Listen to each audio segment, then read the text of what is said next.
ইনকিলাব মঞ্চের মুখপাত্র শরীফ ওসমান হাদির মৃত্যুতে তার গ্রামের বাড়ি ঝালকাঠির নলসিটিতে নেমে এসেছে শোকের ছায়া। নলসিটি পৌর শহরের খাসমহল এলাকায় হাদির গ্রামের বাড়িতে এখন মাতম চলছে।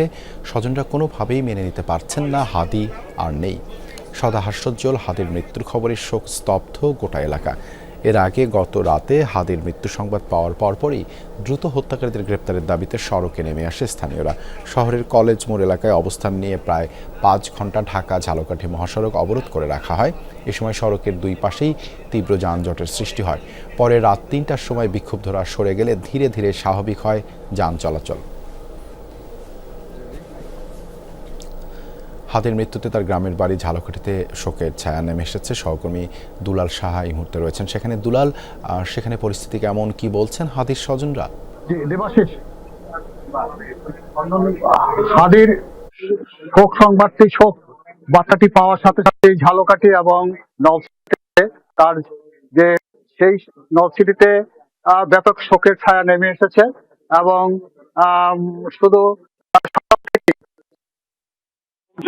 সমাবেশ হচ্ছে, প্রকাশ করছেন, ছুটে আসছেন বিভিন্ন রাজনৈতিক নেতৃবৃন্দরা রয়েছেন, আত্মীয় স্বজন ছুটে এসেছেন এবং এই হাদির যে শোকবার্তা সবাই কণ্ঠে একই আওয়াজ, একটি আওয়াজ যে সে অন্যায়ের বিরুদ্ধে তার কণ্ঠস্বর ছিল, সে ন্যায়ের পক্ষে ছিল এবং সবচেয়ে সে মানুষের অধিকার আদায় করার জন্য, অসহায় দুঃখী মানুষের অধিকার আদায় করার জন্য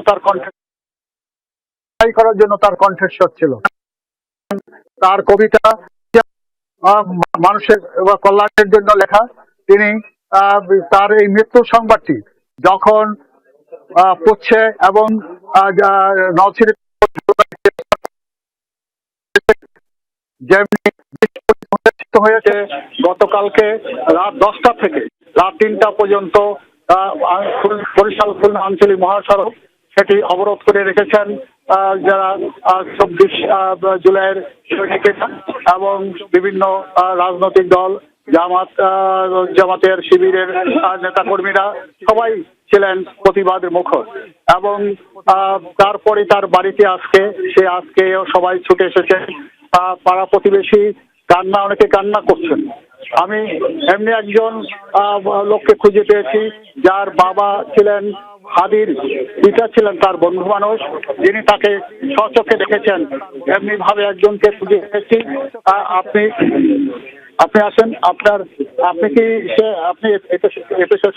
কি হাদিকে চেনেন এবং আপনি কতটুকু দেখেছেন, কতটুকু অনুভূতি আপনি হাদিকে কিভাবে চেনেন? ছোটবেলা থেকে আসলে হাদি আমার অনুভূতি আপনি হাদিকে কিভাবে চেনেন? ছোটবেলা থেকে আসলে হাদি আমার সাথে ছিল এবং আমাদের সাথেই ওঠা বসা, এবং আমি দেখি ছোটবেলা থেকে তার লেখনী, কবিতা, আবৃত্তি, বক্তৃতা আমাদের অনুপ্রাণিত করেছে। তো আমরা আশা করি হাদিকে হারিয়েছি আমরা, এই হাদি যাতে হারিয়ে না যায় আমাদের থেকে, সরকারকে সেই ব্যবস্থা করতে হবে।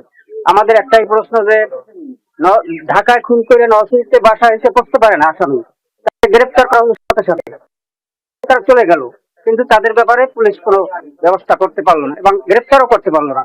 তা আমি আশা করি হাদির খুনিদের কোনো অবস্থাতেই ছাড় দেওয়া হবে না। ধন্যবাদ দুলাল আমাদের সঙ্গে যুক্ত হবার জন্য।